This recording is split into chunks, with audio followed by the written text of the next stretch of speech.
날마다 우리 자신도 모르게 무의식에 빛나는 영감을 받아 더 힘차게 살아갈 용기를 얻고 더 멋지게 사랑할 열정을 선물 받습니다. 정여울의 도서관이었습니다.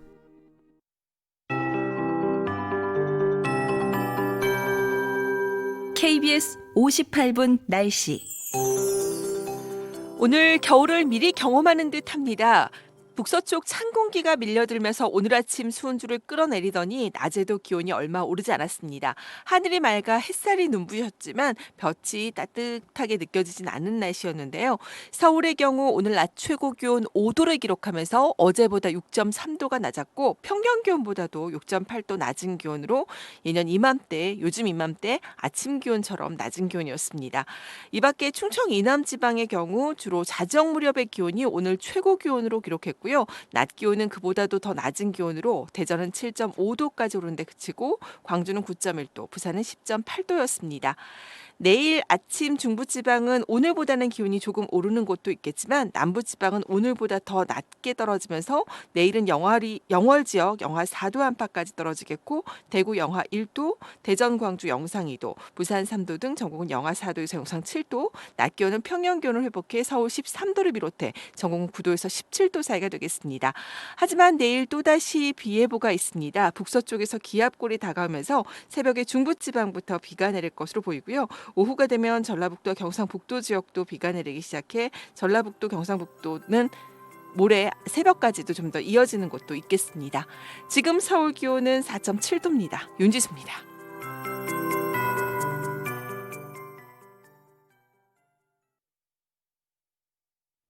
정성을 다하는 국민의 방송 KBS가 5시를 알려드립니다. AM 711kHz, FM 97.3MHz, KBS 1라디오입니다. HLKA.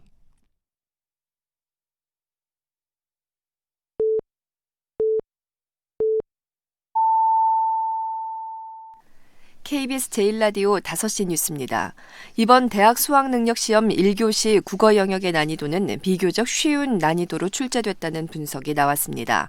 한국대학교육협의회 수능상담교사단에서 국어 영역을 담당하고 있는 김용진 동대부여고 교사는 2020학년 수능 국어 영역은 전년도보다 쉽고 9월 모의고사보다 조금 쉬운 난이도로 출제됐다고 설명했습니다.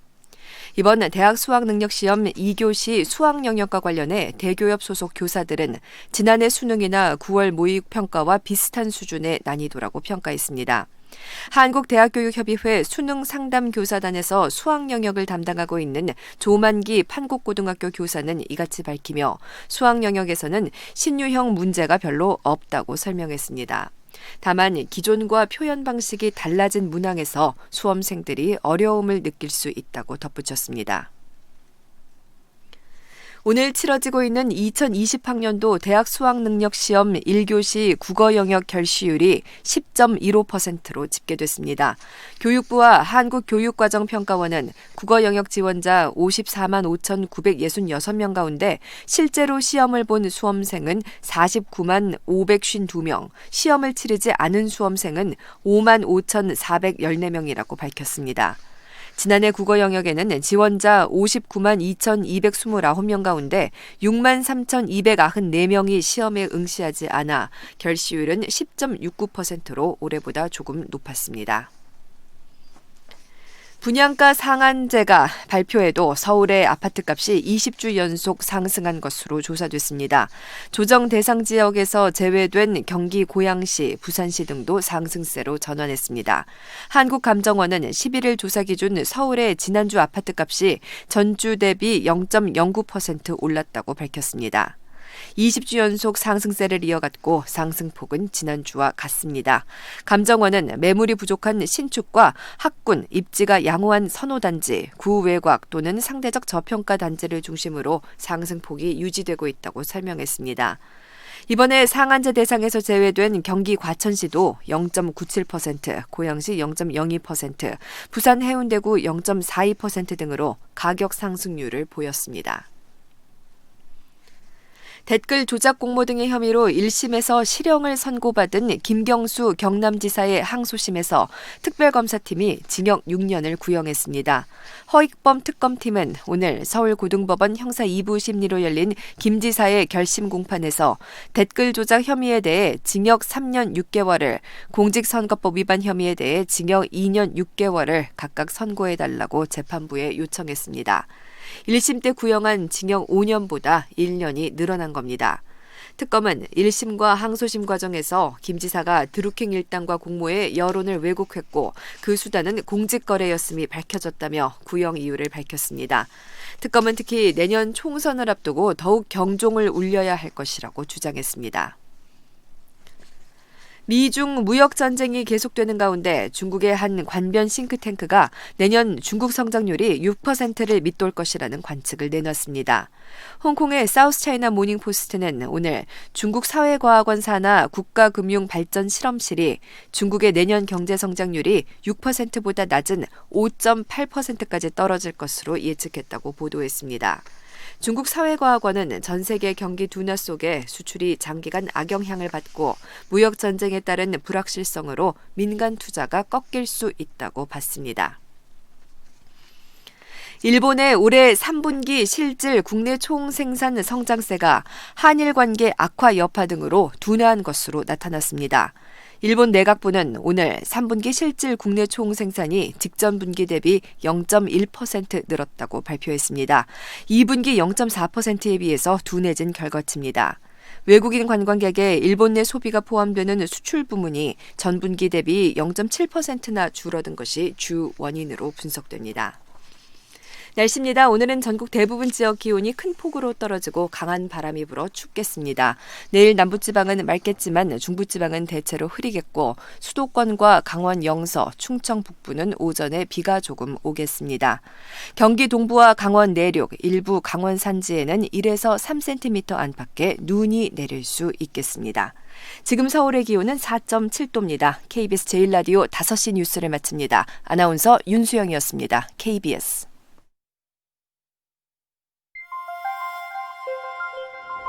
대한민국 중심 채널 KBS 1라디오. Listen, everyone.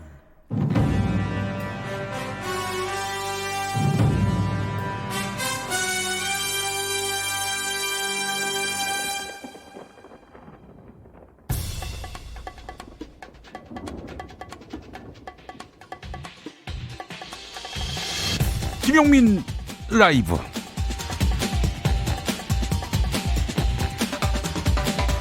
(2019년 11월 14일) 목요일입니다. 안녕하십니까, 김용민입니다. 한일 군사정보보호협정 종료가 코앞입니다. 한일 간 협정 문제인데 지금 미국이 압박하고 나서고 있습니다. 마크 밀리 합참의장이 어제, 마크 에스퍼 국방장관이 오늘 방한합니다. 지난주에는 데이비드 스틸웰 국무부 차관보가 왔어요. 이들 모두는 하나같이 한국 정부를 상대로 지소미아 연장을 강하게 요구하고 있습니다. 이런 가운데 조선일보는 미국의 외교 소식통의 말이라며 한국 정부가 오는 22일까지 지소미아 파기 결정을 번복하지 않을 경우 미국은 그 다음날 가장 강한 수준으로 문재인 정부를 비판하는 성명을 발표할 방침이다, 이렇게 전했습니다. 근데 말이죠, 지소미아 종료는 안보상 신뢰할 수 없는 나라라는 이유를 들어서 한국에 대해 한국에 대해 일본이 수출 규제를 강행해서 모색된 것이죠. 안보상 믿을 수 없는 나라로 한국을 지목하고는 그런 한국과 군사정보를 공유하겠다는 것은 앞뒤가 맞지 않습니다. 따라서 지소미아가 필요하다면 미국이요, 일본한테 한국은 믿을 수 있는 나라니 한국에 대한 수출 규제를 풀라, 이렇게 이야기해야 순서입니다. 만약 일본을 놔두고 한국만 압박한다면 앞뒤가 맞지 않는 것이죠. 동맹에 대한 예의가 아닙니다. 미국은 이걸 감안해야 합니다. 이미 우리 정부가 일본이 부당한 수출 규제를 철회하면 지소미아 종료 결정을 재검토할 수 있다는 입장을요. 그리고 미국은 이것도 고려해야 합니다. 대한민국 국민이 미국이 하자고 하면 무조건 군말 않고 시키는 대로 하는 그런 국민이 아니라는 점도요.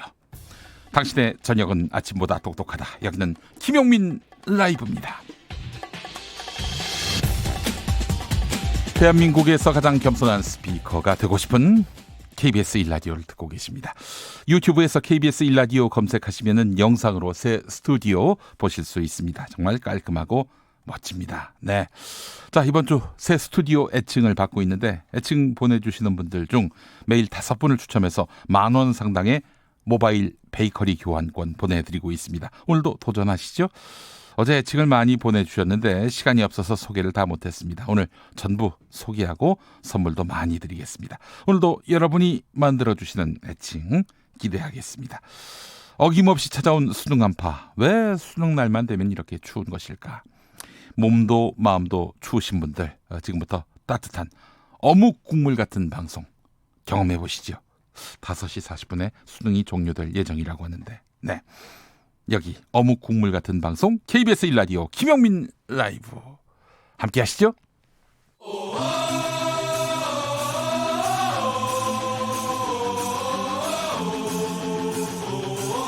김용민 라이브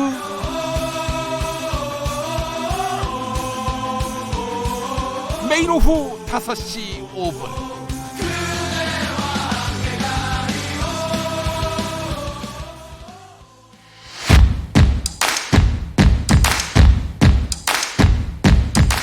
그냥 똑같은 뉴스 브리핑이 아니다. 정치 뉴스 피로 해소에 딱 좋은 브리핑. 매일 5시 5분 절대 놓치면 안 되는 뉴스 505. 뉴스 505 함께 하실 분입니다. 정상근 기자 어서 오세요. 네, 안녕하십니까? 네, 아까 보니까 마스크를 하시던데 감기 걸리셨습니까? 네, 좀 목감기가 좀 걸려가지고. 이런. 네. 50cm만 더 간격을 두시죠. 네, 혹시 다른 병이 옮을까봐 김용민 진행자한테요. 예, 네, 예, 마스크를 예. 썼었습니다. 아 그래요? 예, 50cm만 더 떨어져서. 이 정도에서 더 떨어지나요? 예, 그렇습니다. 네. 예, 위험합니다. 네, 예, 오늘 그래요? 좀 가까이 있고 싶은데. 네. 자, 아쉽습니다. 그래요. 빨리 감기 나으시고 네. 건강하셔야죠. 건강이 재산입니다. 네, 그렇습니다. 예, 그렇지 않습니까? 네. 자, 첫 번째 뉴스 뭡니까? 네, 이거 허위범 특별검사팀이 김경수 경남도지사에게 징역 6년을 구형했습니다. 오늘 이 서울고법에서 김경수 경남지사에 대한 항소심 결심 공판이 있었는데요. 네, 특검이 징역 6년을 구형을 했습니다. 네, 이 특검팀은 컴퓨터 등 장애 업무 방해 관련해서 이 네. 징역 3년 6월 그리고 공직선거 2년 6월의 형을 각각 선고해달라 이렇게 재판부에 요청했는데요. 네. 앞서 1심은 그 김경수 지사의 업무방해 혐의에 대해서 징역 2년 그리고 선거법 위반 혐의에 대해서는 징역 10월의 집행유예 2년을 선고한 바 있습니다. 네, 그래요. 1심의 판결이 징역 10월에 집행유예 2년이었는데 네네. 이번에 검찰이 한 구형은 징역 3년 6개월 네, 그리고 업무방해가 징역 2년 6개월 더해서 6년입니다. 6년이죠. 네, 징역 6년. 1심 구형이 5년이었거든요. 오히려 1년이 더 늘었습니다. 네, 그 사이에 뭐 드러난 게 더 있었나요? 뭐 드러난 건 더 없는 것 같은데. 네. 알겠습니다. 허익범 특별검사팀의 구형이 있었고요. 구형이 나왔으니까 곧 이제 판결이 있겠죠? 네, 이제 마지막 판결만 남겨놓은 상태입니다. 판결 시점이 언제쯤 될까요? 뭐 대개는 이제 한 달 이후가 될 텐데. 네, 보통 그렇습니다. 2심 판결 결과가 또 주목됩니다. 김경수 경남지사 2심 판결 이제 한 달 정도 남았네요. 네, 조국 전 법무부 장관이 오늘 아침에 검찰에 소환됐습니다. 네, 이 서울중앙지검 반부패 수사 2부는 오늘 오전 9시 반경부터 이 조국 전 법무부 장관을 소환해서 조사를 벌이고 있습니다. 네네. 지난 8월 27일 이 대대적 압수수색을 벌이며 강제 수사에 착수한 지 79일 만이고요. 이 조국 전 장관이 사퇴한 날로부터 한 달 만에 있는 일입니다. 이 조국 전 장관이 검찰에 출석하는 모습은 언론에 공개가 되지 않았습니다. 이 검찰과 법무부가 이 공개 소환을 원칙적으로 금지함에 따라서 네. 이 공개 없이 출석을 했고요. 이 조국 전 장관은 변호인 입회 하에 이 피의자 신분으로 조사를 받는 것으로 알려졌습니다. 검찰은 일단 이 조국 전 장관이 이 정경심 교수가 그 2차 전지업체 이 WFM 주식을 차명으로 매입한 사실을 알았는지 집중 추궁할 것으로 보입니다. 네네. 이 검찰은 정경심 교수가 이 코링크 PE의 실제 운영자인 그 오촌족과 조범동 씨로부터 이 미공개 정보를 입수해서 이 지난해 1월부터 11월까지 WFM 주식 14만 4,304주를 차명으로 사들였다 이렇게 주장을 하고 있고 네네. 그리고 이 과정에서 이 조국 전 장관 계좌에서 5천만 원이 빠져나간 이 금융거래 내역을 의심을 하고 있습니다. 네. 반면 이 차명으로 주식을 구입했는데 이 조국 전 장관이 굳이 은행 기록을 남겨가면서 ATM기에서 네. 공직자윤리법을 위반한 이유가 뭐냐? 뭐 이런 반박도 나오고 있습니다. 아니 그 이전에 정경심 교수가 차명으로 주식을 매입했다. 이거는 정경심 교수 쪽에서 인정하지 않고 있어요. 네, 검찰의 주장입니다. 검찰이 이거 갖고 이제 정경심 교수가 이 차명으로 주식을 매입했다. 이런 이유를 들어서 이 기소를 했는데 그 아직은 논란이 되는 사안인데도 불구하고 네. 여간 조국 전 장관이 당연히 알았을 것이다. 이걸 의심하면서 부른 네. 거 아니겠습니까? 그렇습니다. 네, 추측에 추측을 더한 수사라고 볼 수밖에 없는데 여간 하여튼 검찰이 오늘 불렀네요. 네, 뭐 그리고 이제 또 이 정경심 교수가 주식 투자로 이 부당이익을 2억 8,083만 2,109원을 올렸는데 네. 이 WFM이 일종의 이제 내부 정보를 제공한 것으로 검찰은 보고 있거든요. 그래서 이게 이제 뇌물이다 이렇게 검찰은 이제 주장을 하고 있습니다. 그 내부 정보라고 하는 것도 이미 언론 보도가 된 것들이 있어요. 그래서 네. 이게 과연 내부 정보일 수 있겠는가, 미공개 정보일 수 있겠는가 하는 또 반박도 있습니다. 그리고 주식 투자를 올렸다는 부당이익이 네, 실현되지 않았습니다. 그렇죠. 네, 미실현 부당이익. 예를 들면 가격이 뛰었을 때 그때 팔아서 시세 차익 챙겨야 되는데 네, 그럼 이제 실현된 거죠. 그게 없었어요. 안 팔았습니다. 네, 안 팔았어요.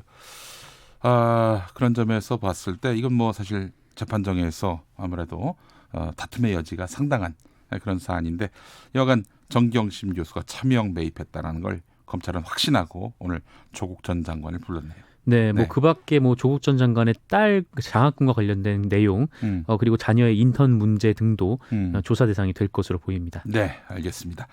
자유한국당 나경원 원내대표 딸의 대입 면접을 본 성신여대 교수가 특혜를 받았다.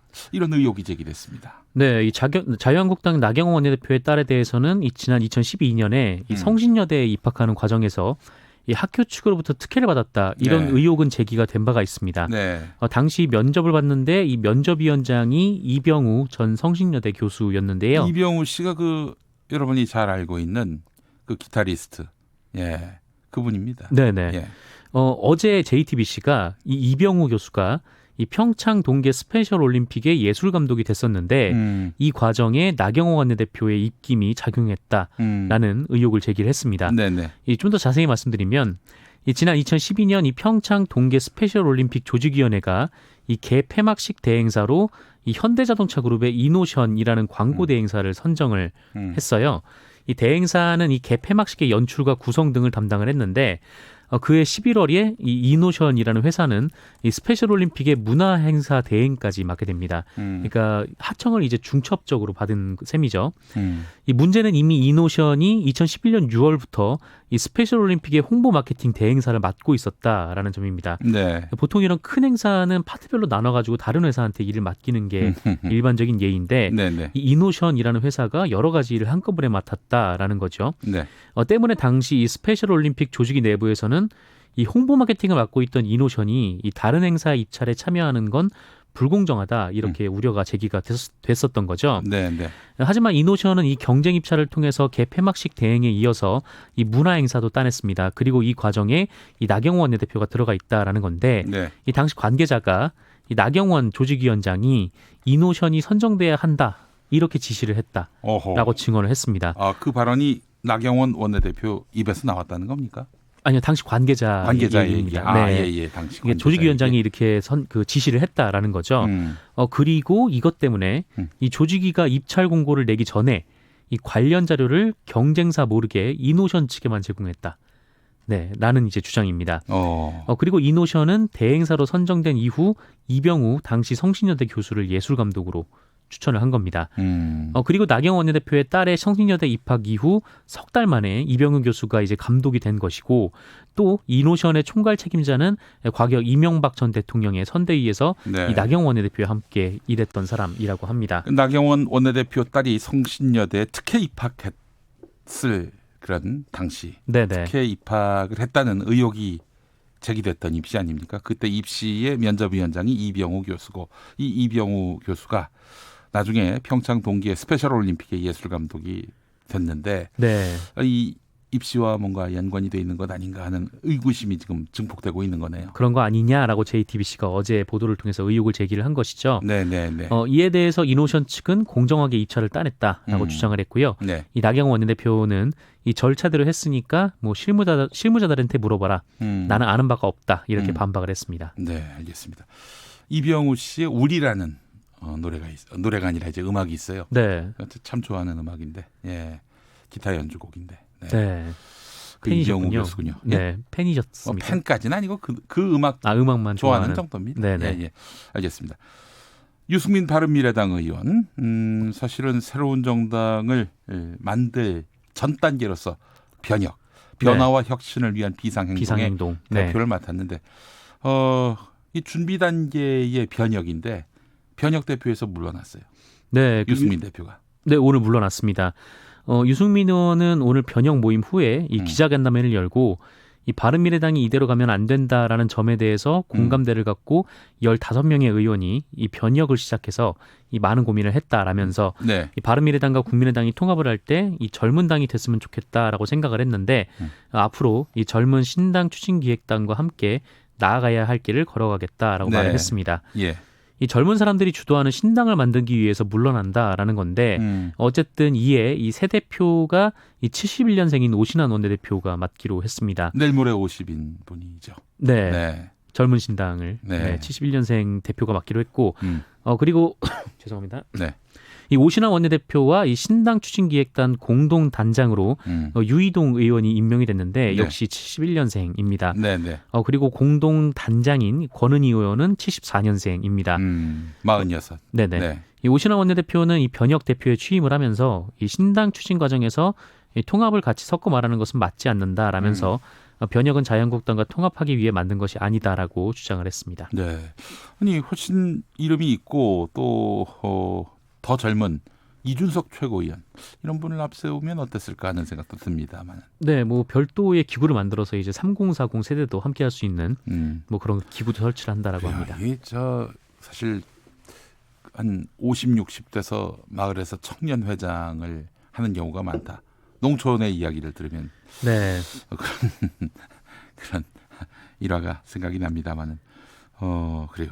71년생이 젊은 축에 속하는군요. 네, 특히 20대 국회에서 평균 연령이 좀 높아가지고 20대 국회의원이 전무예요. 네, 전무하고 30대 국회의원이 5명도 안 될 겁니다. 맞습니다. 그래서 좀 네. 이 구성에 문제가 있는 거 아니냐 좀 이런 의견도 제기가 된 바가 있었습니다. 네.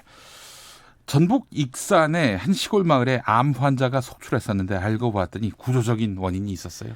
네, 환경부가 오늘 오전 그 익산에서 장전마을 이 주민 건강 영양 조사 결과 보고서 최종 발표회를 열었습니다. 네. 이 장전마을은 주민 99명 중에 무려 22명이 암에 걸렸고요. 네, 네. 이 중에 14명이 사망을 했습니다. 네. 뭐 죽음의 마을 이렇게 뭐 내부에서도 이렇게 뭐 얘기를 했었는데 네, 네. 이 주민들은 그동안 이 비료 공장이 들어선 이후에 암에 걸렸다 이렇게 주장을 해왔습니다. 그러나 그동안 환경부는 이 비료 공장과 집단 암 발병과의 연관성에 대해서 이 명확한 결론을 내지 못해서 이 주민들의 불만이 쌓여가던 상황이었거든요. 네, 네. 하지만 이번에 환경부가 조사를 한 끝에 결국 역학관계가 있다라고 결론을 내렸습니다.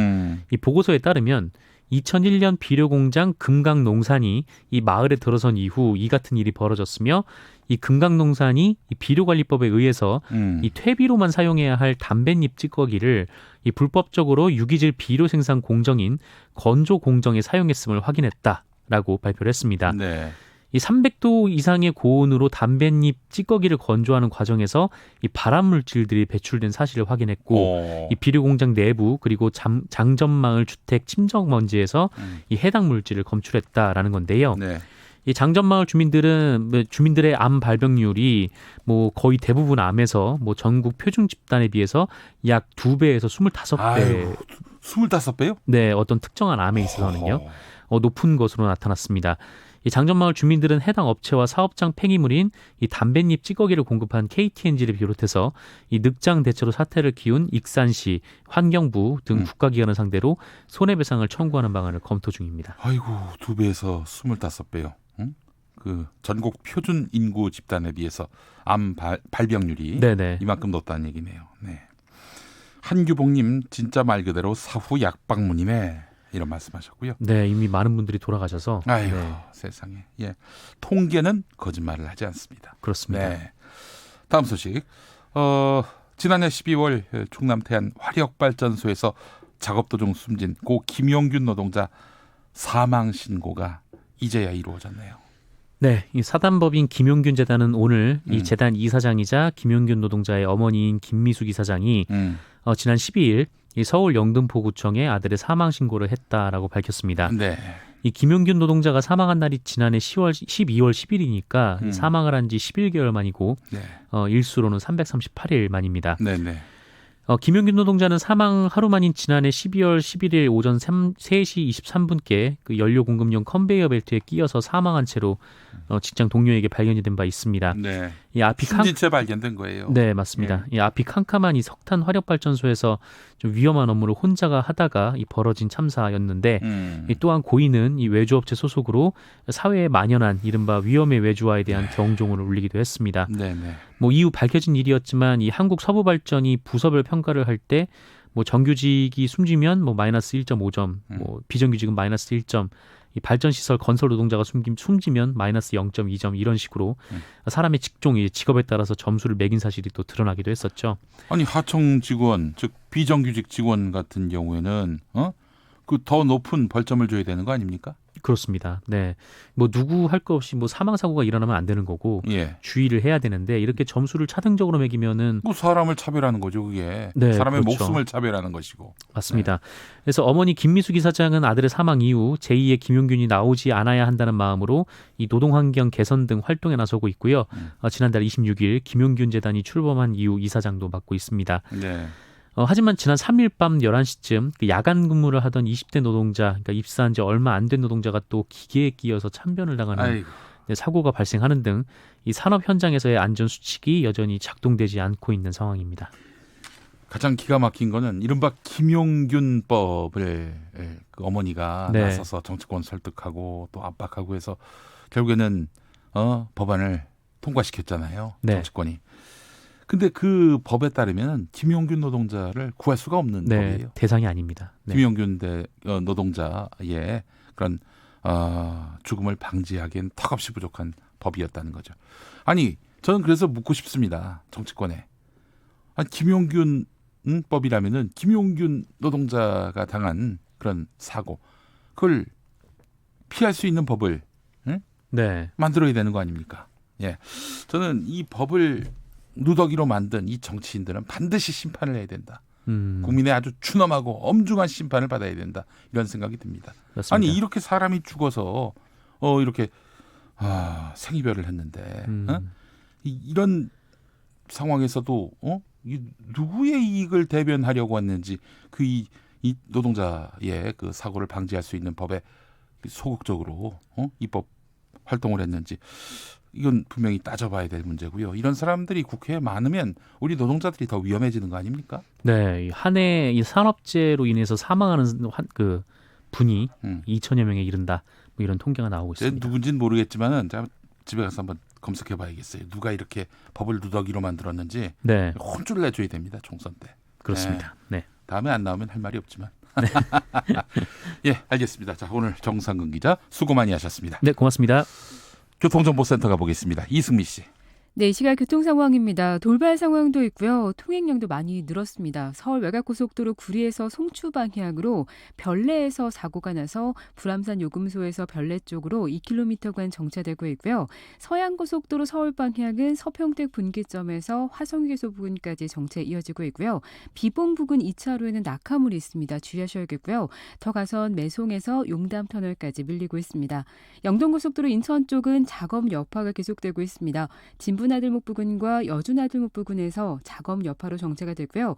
이후로는 신갈에서 광교터널까지, 부곡에서 동군포까지나 월곶에서 서창까지 밀리고 있고, 경부고속도로 서울 쪽은 남사 부근에서 동탄 분기점까지 정체고요. 조금 더 가서 기흥 동탄에서 죽전 휴게소 사이 다시 밀리고 있습니다. 또 판교 부근과 달래내고개부터 반포까지도 밀립니다. KBS 교통정보센터였습니다. 김용민 라이브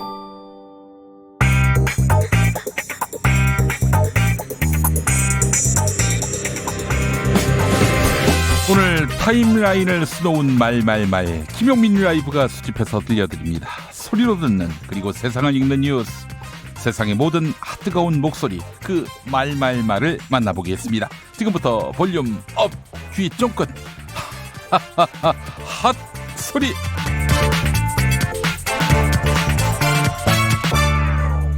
동료 선원 16명을 살해하고 우리나라로 도망왔던 북한 주민 2명, 정부가 판문점을 통해서 북한으로 추방했는데요. 이를 두고 사법 관할권 논란이 거세지고 있습니다.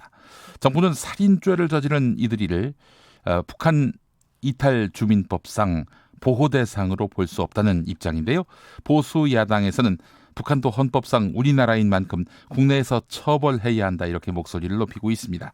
이에 대해서 조성열 국가안보전략연구원 자문연구위원은 국내법으로 처벌이 불가능하다, 북송이 불가피했다, 이렇게 말했습니다. TBS 라디오 김어준의 뉴스공장 인터뷰 들어보시죠. 헌법상으로는 북한 주민도 잠정적인 이제 한국 국민으로 돼 있고요. 네. 또 이제 이분들이 북한으로 돌아가면은 뭐 처형될 가능성이 높다는 측면에서 본다면 네. 좀 아쉬운 점이 있습니다만은 일부에서 얘기하듯이 이분들이 자진해서 귀순한 분들이 아니고 네. 우리 해군이 추적해서 이틀 동안 추적해서 납포한 거거든요. 그러니까 일종의 체포한 사람들입니다. 예. 남쪽으로 들어와서.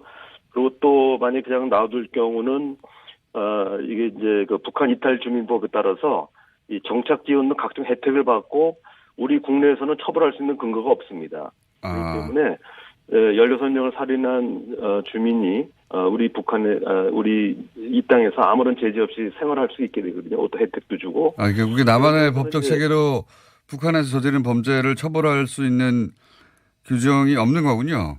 예, 그 재판에 올릴 수 없습니다. 아무런 국내 권한이 없습니다. 김용민 라이브.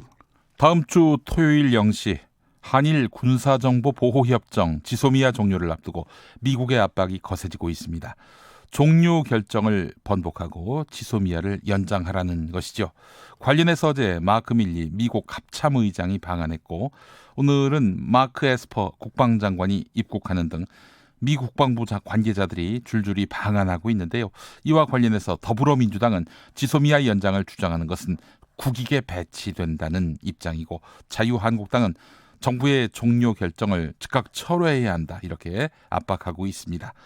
국회 국방위원회 소위원장인 백승주 자유한국당 의원은 지소미아 철회 방향에 대해서 진지하게 검토해야 한다, 이렇게 말했습니다. 둘러대서 이야기하는 바람에 김종배 진행자가 계속해서 정확한 뜻을 물어본 그 부분도 상당히 주목됐습니다. MBC 라디오 김종배의 시선집중 인터뷰 들어보시죠. 미국이 지소미아 종료와 관련해서 미국 정부 입장, 미국 지도자 입장, 미국 군의 입장을 이렇게 직접적으로 동맹국 정부 또 동맹국 국민에서 향한 일은 이례적입니다. 어떤 일이죠. 이것을 의지와 메시지를 우리가 그대로 받아들여야 된다고 생각을 합니다. 그대로 받아들여야 한다는 말씀은 지소미아 종료 결정을 처리를 해야 된다라는 주장이십니까, 의원님? 또 우리 많은 전문가들도 지소미아 문제가 관해서 우리가 일본의 경제 보복에 대해서 그의 대응 조치를 취해서 일본 아베에게 어떻게 보면 총을 쐈는데 그 총을 한미 동맹이 맡고 있는 겁니다. 이런 부분을 있는 그대로 받아들여야 된다, 이렇게 생각합니다. 좀 다시 한번 좀 결국은 지금 그 의원님께서 그러니까 직설적인 표현을 안 쓰셔서 제가 마지막으로 다시 한번 확인차 질문 드리겠는데요. 있는 그대로 받아들여야 된다라고 하는 게 그러면 지소미아 철회 방향에 대해서 진지하게 검토해야 됩니다. 한일 군사정보보호협정 지소미아 종료냐 연장이냐, 이와 관련해서 정옥식 평화네트워크 대표는 지소미아 종료 결정을 번복하게 되면 한중 관계에 굉장히 큰 어려움이 가중될 수밖에 없다, 이런 견해를 밝혔습니다. 그러면서 미군 수뇌부들이 이렇게 나서서 공개적으로 압박하는 것은 동맹국의 도의가 아니다, 이렇게 말했습니다. CBS 라디오 김현정의 뉴스쇼에 나와서 밝힌 내용 들어보시죠. 왜냐하면 그 한중 간에 보면은 이제 사드 갈등이 있었고 예. 그 갈등을 봉합했던 중요한 것이 우리 정부가 밝힌 산불 입장이 있었습니다. 사드를 추가적으로 도입하지 않고 미국의 미사일 디펜스에 참여하지 않고 한미의 삼각동맹을 추구하지 않겠다라고 하는 이런 어떤 입장을 밝히면서 그 한중 간의 사드 갈등이 봉합이 됐고 그에 따라서 이제 최근 그 중국인 관광객들도 과거 순으로 서서히 회복되고 있지 않습니까? 이런 상황에서 지소미아 종료 결정을 번복을 하게 되면 이것은 미국 주도의 미사일 디펜스에 참여하는 결과를 낳고 있고 이건 한미의 삼각동맹을 추구하기 위한 그런 맥락에서 이루어지는 것이기 때문에 한중 관계에 굉장히 큰 어려움이 가중될 수밖에 없다라는 것입니다. 사정이 이렇다고 한다면 동맹국인 한국이 이런 어떤 어려움에 처할 수 있는 가능성이 있다고 한다면 미국은 당연히 주권국인 또 동맹국인 한국의 판단을 존중을 해야지 미군 수뇌부들이 이렇게 나서가지고 공개적으로 압박을 가는 것은 동맹국의 도리가 아니다 이렇게 말씀드리고 싶습니다. 지금 미국이 우리에게 원하는 것 하나는 지소미아 연장, 그리고 또 하나가 바로 방위비 분담금 인상입니다. 미국 방위비 인상 요구에 대해서 갑질 중 아주 상갑질이라고 비난한 바 있는 국회 국방위원회 정의당 김종대 의원, KBS 1라디오 김경래의 최강시사에 나와서 다시 한번 입장을 밝혔습니다. 그러면서 일각에서 흘러나오는 설 중에 우리가 20억 달러를 주면 미국이 협상에 응할 것이다. 네, 이 협상용 설에 대한 미국의 속내를 분석했습니다. 들어보시죠. 아니 일각에서는 네. 협상용이라고 얘기를 하면서 네. 뭐 우리 돈으로 한 2조 원 남짓쯤은 미국이 협상에 응할 거라는 보도가 나오고 있어요. 예. 그건 뭐 국내 우리 인사들도 많이 네. 주장을 하는 건데, 근데 이렇게 한번 생각해 보세요. 20억 달러 줄 테니까 그럼 이거 먹고 이제 협상 마무리 짓자 이러면은 미국은 오케이 하면서 대신 5년 단위 협상이 아니라 1년 정도는 그 정도로 참겠다고 나올 겁니다. 네. 작년에도 그랬거든요. 원래 예. 방위비 협상이라는 게 뭡니까? 5년 단위 협상이에요. 예. 그러면은 1년 정도는 한 1조 원 정도 더 받아내고 네. 앞으로 5년에 걸쳐서는 50억 달러, 즉 6조 원을 받아내겠다는 계획으로 가면 되는 거거든요. 네. 그러니까 그게 바로 5년 후에 50억 달러하고 똑같은 계산법이거든요. 그러니까 이런 정도를 마치 양쪽이 절충한 것처럼 착각을 해서는 안 된다는 거예요. 김용민 라이브. 나경원 자유한국당 원내대표가 어제 검찰에 출석했습니다. 패스트트랙 충돌 사건으로 고발된 지 7개월 만인데요. 조사를 마친 나경원 원내대표. 자유한국당이 책임질 일이 있다면 원내대표가 책임져야 한다, 이런 말을 했습니다. 이 발언과 관련해 정태옥 자유한국당 의원은 문제가 된다면 내가 의원들을 대신해서 조사를 다 받겠다는 이야기다, 이렇게 설명했습니다. 그러면서 국회 선진화법으로 올라가 있는 법안들에 대해서는 어떤 상황이 오더라도 결사저지하겠다. 즉 패스트트랙으로 올라간 법안들이 통과되지 못하도록 결사저지하겠다. 만약 통과된다면은 의원직 총사퇴도 당연히 하나의 옵션이다, 이렇게 밝혔습니다. YTN 라디오 노영희의 출발새 아침 인터뷰 일부 들어보시죠. 조사를 안 받고서 만약에 검찰이 그냥 기소를 해버리면 어떻게 됩니까? 그럼 재판을 받아야 되는 거죠. 어제 자유한국당 측에서는 만약에 이 국회 선진화법으로 올라가 있는 이런 법안들이 통과가 된다면 우리들은 의원직을 모두 그냥 내려놓겠다, 이런 얘기도 사실 하셨거든요. 근데 이런 것도 지금 가능하다고 보시고 하시는 거예요? 이렇게 하려면 여당이 동의해줘야 되는 거 아닙니까? 우리가 이야기하는 거는 어떠한 상황에서도 이 법에 대해서는 결사저지하겠다는 의지를 표현한 것이다, 그렇게 생각합니다. 퀸과 데이빗 보위가 함께 부른 언더 프레셔 듣고 오겠습니다.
people on streets.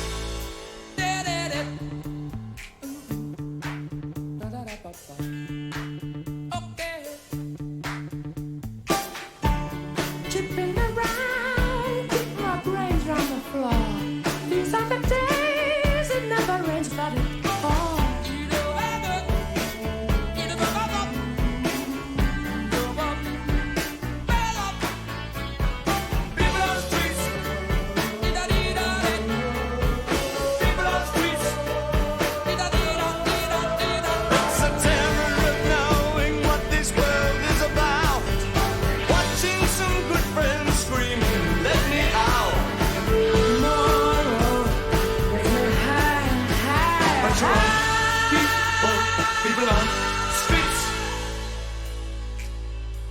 Turned away from it all like a blind man.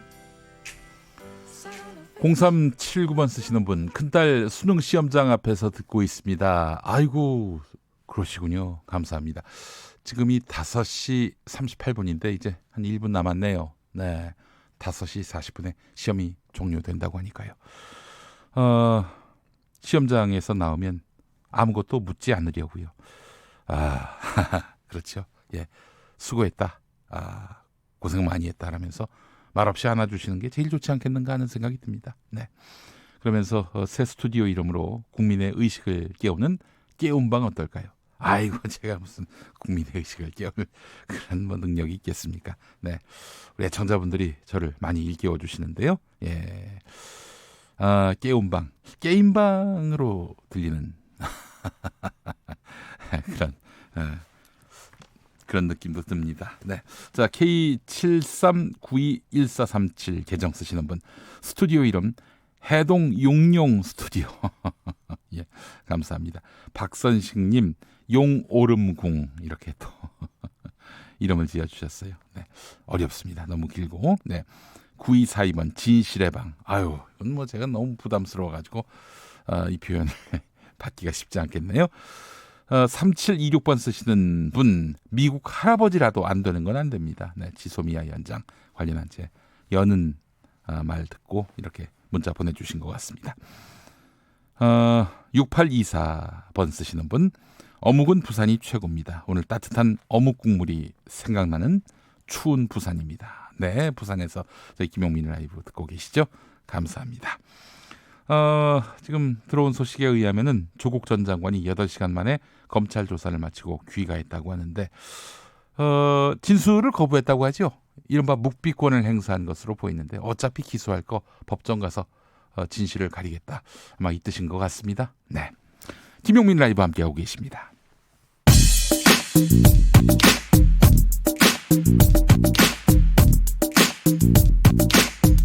쏙 인터뷰. 귀에 속 마음에 속 쏙쏙쏙 인터뷰 시간입니다. 자, 제가 여는 말에서도 이야기했고 아까 뉴스 505 시간에도 다뤘습니다마는 한일 군사정보 보호협정 지소미아의 종료가 임박했습니다. 만약 결정이 번복되지 않는다면 다음 주 23일, 그러니까 토요일 0시에 종료될 예정인데요. 자, 이제 일주일 정도 남았습니다. 지소미아 종료까지 말이죠. 종료가 가까워질수록 미국이 결정을 번복하라 이러면서 한국을 압박하고 있습니다. 미국 국방부 관계자들이 줄줄이 방한하고 있는데 관련한 이야기 나눠보겠습니다. 저희 국방안보 통일 분야 최고의 전문 기자로 저희가 봉하고 싶습니다. 네, 세종연구소 외교전략연구실장 홍현익 박사님 전화 연결돼 있습니다. 박사님? 네, 안녕하십니까? 네, 바쁘신데 감사합니다. 도움 말씀 주시느라고. 네. 네. 박사님, 오늘 오전에 한미군사위원회 회의가 용산 합참청사에서 열렸는데 이 자리에서도 지소미아 문제가 거론됐겠죠? 당연히 거론됐겠지만 사실 거론해서는 안 되는 거죠. 이게 한국과 일본 간의 협정인데 미국이 관련국일 수는 있어도 여기에 대해서 뭐 가타부타 뭐 이래라 저래라 한다는 건 말도 안 되는 거고요. 아, 그렇죠. 이거는 내정 간섭 행위입니다. 아, 내정 간섭이다. 네, 내정 간섭 행위다라고 말씀하셨는데요. 자, 홍현익 박사님. 네.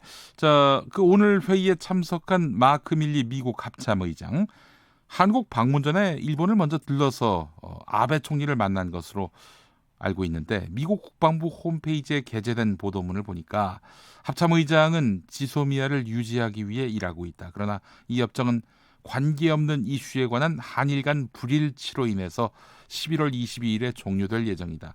그러니까 아마 미국 시각으로 11월 22일을 말하는 것 같은데 지소미아 종료가 일본의 일방적 수출 규제 조치로 인한 결과라는 맥락은 완전히 빠져 있습니다. 그냥 불일치 이렇게만 표현되어 있는데 이 부분 어떻게 해석해야 할까요? 그건 이제 미국이 친일적인 입장에서 말하는 것이고요. 네네. 지소미아를 우리가 종료 안 하는 것은 우리가 하는 게 아니라 아베가 이미 종료시킨 것입니다. 그렇죠. 왜냐하면은 아베가 한국은 안보적으로 신뢰할 수 없는 나라고 한국에 정보를 주면 자칫하면 북한으로 가기 때문에 한국은 전혀 신뢰할 수 없다. 네. 제가 정부의 자문도 많이 하고 있지만 저도 지소미아의 그 기밀을 못 보거든요. 네네네. 근데 그 정도의 아주 최고의 기밀을 네. 우리를 신뢰하지 않는 나라한테 줘야 된다라고 제3국이 얘기한다는 거는 이건 어불성설이고요. 이미 아베가 한국의 불화수소 같은 이런 물품들을 이 한국에 주면 북한에 한국이 마음대로 막 전해주고 그러니까 이게 믿을 수 없는 나라라고 한 것 자체가 네. 군사기밀을 더 이상 나눠 가질 수 없다라고 얘기한 것이기 때문에 네네. 미국은 공정한 입장을 취한다면 일본에게 그런 태도에 대해서 반성하고 저 입장을 바꿔라. 네. 그래서 백색 국가에서 제외하는 조치 원상복귀 하해라라고 얘기해야 마땅한데 우리한테 와서 이렇게 한다는 거는 정말로 이거는 지금 상당히 유감이죠. 미국에 대해서. 네. 홍 박사님 화가 나신 것 같아요. 네. 그렇죠. 이 사안과 관련해서. 주장을 네. 지금 하고 있으니까 남의 나라끼리 제2국과 제3국끼리의 협정을 가지고 그 제1국이 자기가 뭐 이래라 저래라 한다는 게 말이 안 되죠. 네. 실제한 줄 알아야죠. 예. 그렇지 않아도 6192번 쓰시는 청취자분도요. 미국은 왜 지소미아 해지의 원인 제공국인 일본에게는 아무런 조치는 하지 않은 채 대한민국만 압박하는지 이해가 안 됩니다. 자, 이럴 때일수록 정부와 국민은 단호하고 명료하게 미국과 일본에게 대처해야 합니다라고 말씀하셨습니다. 네, 그렇죠. 우리가 한미동맹이 우리 전략의 중추이고 가장 중요하지만 그렇지만 이것이 상호적으로 이익이 되고 또 한국의 안보를 미국이 지켜주는 한도 내에서 우리가 고마움을 표시하는 것이지 한국의 국익을 침해할 때는 아무리 동맹국이라도 우리 입장을 명확히 얘기하고 그것 더군다나 우리가 명분이 있을 때는 이걸 당당하게 밝혀야 되는 것입니다. 네. 무조건 한미동맹이니까 따라야 된다? 이거는 정말 말도 안 되는 거죠. 우리 홍 박사님이 지금 저 기차 안에서 전화를 받고 계신 걸로 알고 있습니다. 맞습니다. 네, 그래서 통화 상태가 약간 불안정한데 애청자분들의 양해를 바라겠습니다. 한국을 방문 중인 마크 에스퍼 미국 국방장관 또 에이브럼스 한미연합사 사령관 모두 지소미아 연장을 노골적으로 압박하고 있는데 아니 한일 간의 문제인데 왜 미국이 여기에 관심을 갖고 또 미국은 한국에다가 지소미아 연장을 요구하고 있는지 그 맥락이 너무나 궁금해집니다. 사실은 지소미아 그리고 지소미아는 사드하고 한 일체인데요. 이것이 다 있어야 한국을 반중 동맹의 천병으로 내세울 수 있고 방패로 사용할 수 있고 일단 한중 관계를 완전히 돌이킬 수 없을 정도로 훼손하려는 게 첫 번째 목적이고요. 아니나 다를까 사드 배치하니까 중국이 시진핑 주석이 금년 말까지 서울을 와야 되는데 지금 오지도 못하고 있잖아요. 완전히 그것 때문이군요. 네. 그럼요. 사드 때문에 못 오는 겁니다. 네. 시진핑 주석이 한국으로 올 때는 뭔가 사드나 한중 관계를 반듯하게 세워놓는 뭔가 그 계기가 되는 것이 이제 정상인데 그게 될 수가 없으니까 우리가 그래서 지금 트럼프 대통령이 뭐 비용이 많이 든다, 방위 분담금 올려달라 이렇다면 사드부터 먼저 가져가라. 그렇게 돈이 많이 드는 무기를 왜 한국에 갖다 놨냐. 이렇게 우리가 얘기를 해야 마땅한 거죠. 근데 제가 알고 있기로는 2016년에 지소미아를 도입할 때 이거는 뭐 중국과는 무관한 것이다. 이 북핵 관련한 정보 수집 또 공유가 유일한 목적이다라고 미국이 얘기한 걸로 알고 있습니다. 맞습니다. 벌써 10년 전부터 사드 배치하고 지소미아를 계속 우리한테 이제 압박을 하면서 사실은 노태우 정부 때는 우리가 요구했어요. 우리가 정보가 없으니까. 근데 이제 우리가 레이더망이나 네. 뭐 조기 정찰기 뭐 이런 게 다 있어서 그게 필요가 없거든요. 그래서 이게 중국이나 미국, 중국과 일본 간에 만약 전쟁을 해서 미사일이 날아갈 자, 홍현익 박사님. 아이고, 네. 중요한 말씀하시는데 갑자기 통화가 끊긴 것 같습니다. 김성우님, 홍 박사님 멋지십니다. 국회도 요렇게럼 시원하게 한 목소리를 내야 하는데 이런 말씀하셨고 K75591661 계정 쓰시는 분. 지금 미국의 고위급들이 하는 짓은 마치 과거 명나라 황제의 직사가 조선에 와서 압박하는 것과 무엇이 다른지 모르겠습니다. 그때는 봉건 사회라고 하지만 민주화된 시대에 이거는 그 상식 밖의 행동이지요라고 말씀하셨습니다. 자, 홍 박사님. 네네. 예, 끊기네요. 네네네. 자, 계속 좀 말씀 부탁드리겠습니다. 네. 그러니까 이제 미국의 입장에서는 한국을 반중 동맹으로 확실히 묶어놔야 되는 것도 그렇고, 그 다음에 실시간으로 중국이나 북한의 미사일 동향을 우주에서 파악해야 되는데 일본의 레이더가 좋은 게 2개가 있는데 네네. 하나를 더 설치해야 우주 공간의 좌표를 좀 찍을 수 있거든요. 네네. 그래서 한국의 미사일 기지가 반드시 필요했고 레이더가 필요한 겁니다. 그런데 이제 아까 말씀하셨다시피 애초에 이제 지소미아 할 때는 이게 한일 간에 그냥 군사 교류 정보만 교류해라. 이거는 중국하고는 아무 상관없다. 네. 근데 한국의 우려는 자칫해서 중국하고 적국이 되면 어떡하냐라는 우려를 계속 얘기할 때는 네. 중국하고는 아무 상관없는 것이다. 네. 북한의 미사일 동향을 파악하기 위해서 하는 것이니까 한국에도 유리하다 이렇게 했는데 네. 최근에 와서는 미국의 그 주요 지휘관들이 아주 노골적으로 이게 중국과 러시아만 유리하게 하고 북중러 삼국만 유리하지 우리 한미일에는 다 불리하다. 이런 식으로 얘기하니까 이제는 속내를 다 드러내는 셈이죠. 네. 따라서 지금 우리에게 가장 중요한 거는 한미동맹이 지금 우리는 북한의 남침을 억제하기 위한 동맹으로 가져왔는데 네. 미국은 노골적으로 반중동맹으로 만들려고 지금 바꿔나가고 있어요. 그러면 안 되죠. 우리가 중국하고 지금 교류하고 있는 게 얼마고 또 우리 국익의 한중 관계가 얼마나 중요한 변수가 되는데 그 미국 뜻대로만 따라가면 안 되는 거 아니겠습니까? 맞습니다. 이게 국민투표가 필요한 상황이에요. 이게 한중동맹을 반중동맹으로 성격을 바꾸더라도 우리는 계속 유지해야 되느냐. 네. 이런 상황에서 우리가 중대한 결정을 해야 되는 거죠. 네, 알겠습니다. 우리 정부 입장은 어떻습니까? 원칙적으로 지금 지소미아 연장은 안 된다. 이거 아니겠습니까? 그렇습니다. 우리 정부는 지금 뭐 초조해할 필요도 없고요. 네. 조용히 계십니다. 조용히. 일본이 움직이면 우리가 그 문을 닫고 설명하면서 만약 일본이 움직이지 않는다면 네. 우리는 그냥 가만히 있으면 됩니다. 가만히 있으면 종료됩니다. 그러면 미국이 한국의 전략을 재인식하고 미국이 움직이겠죠. 아니면 미국이 놔둔다면 지소미아가 종료되면 오히려 한국의 국익에는 이득이 되는 겁니다. 그렇죠. 그래서 우리가 전혀 초조해할 이유가 없습니다. 네. 일본이 뭔가 성의 있는 태도 변화를 보이지 않는다면 우리는 가만히 있어야 하는 것이고 그렇게 되면 미국이 그때는 일본을 설득할 것이다. 이렇게 보시는 겁니까?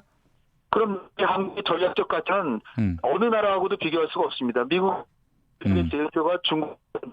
네, 그러니까 미국의 전략적 가치 면에서 한미 동맹이 매우 중요하기 때문에 함부로 한미 동맹을 훼손하는 일은 미국이 하지 않을 것이다. 이렇게 말씀하신 것 같습니다. 그 박사님, 뭐 보수 언론을 보면 말이죠. 뭐 당장이라도 주한 미군을 철군한다든지 뭐 상당수 이 미군을 미국으로 본국으로 송환한다든지 이런 조치를 취할 가능성을 우려하는 그런 메시지도 읽힙니다. 그렇게 할 가능성이 있을까요? 그거는 이제 한국의 보수 언론과 보수 정당이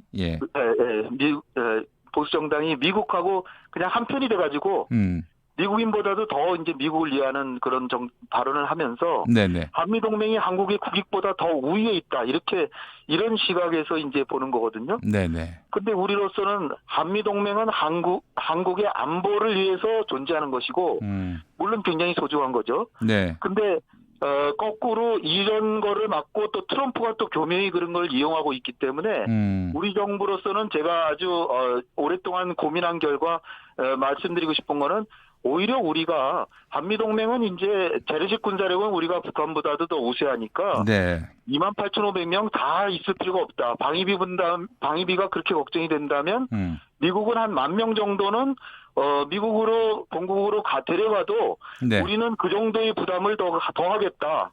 이렇게 하면서 우리가 그걸 유지해야 된다. 이렇게 보는 거죠. 네.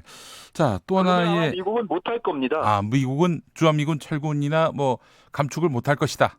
왜냐하면 미국으로 데려가면 훨씬 국방비가 더 들어가고 그러니까 한국의 전략적 위치를 고려할 때 예. 절대로 합리적으로 계산하면 데려가지 못할 거라고 봅니다. 한국이 얼마나 또 주한미군 주둔을 위해서 많은 비용을 내놓습니까? 예. 자, 그래서 그런데 주한미군 방위비 분담금 협상 이거 중요한 국면에 처해 있습니다. 6조 가까운 금액, 한 5조 5천억 달러 지금 이렇게 요구하고 있어요. 지금은 한 해 1조 400억 정도 이렇게 우리가 내놓고 있는데 말이죠. 어떻게 방위비 협상은 어떻게 전개될 것으로 보십니까?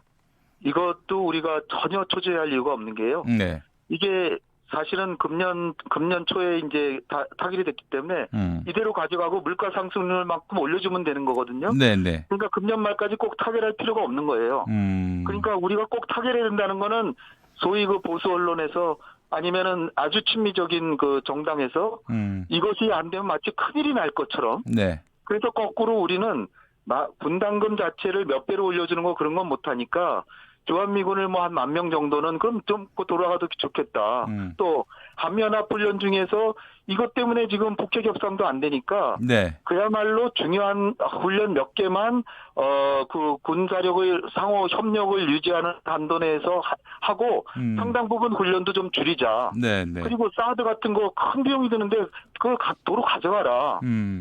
그리고 방위비 분담금 자체도 매년 우리가 1조씩 주고 있는데 1,000억 원 이상씩 남겨가지고 은행에 예치하고 이자까지 지금 자기들이 즐기고 있어요. 오히려 남는 형편이거든요. 오히려 줄여야 됩니다. 네네네. 그리고 1990년 이전에는 한 푼도 안 주던 거예요. 네. 그리고 일본은 토지 사용료를 전부 계산하고 있는데 우리는 영원으로 계산하고 있어요. 예. 그러니까 계산법도 바꿔야 되고 또 지출도 일본은 세부 항목별로 지출하는데 우리는 한목에다 주니까 남겨가지고 그거 가지고 은행에다 저축해 놓고 돈놀이까지 하고 있는 거죠. 그래서 그중에 한 2조 정도 됐었는데 네. 1조 이상은 평택으로 이전하는데 기지지원비로 썼고요. 네네. 아직도 상당액을 남겨가지고 있습니다. 따라서 방위분담금은 오히려 지금 한목적적으로 보면 줄여야 되는데 네. 늘려달라고 하는 거는 이거는 약탈적 동맹이 되는 것인데. 약탈적 동맹이. 예. 약탈적 그리고 동맹 이게 참 모순된 표현 같은데 말이죠. 예.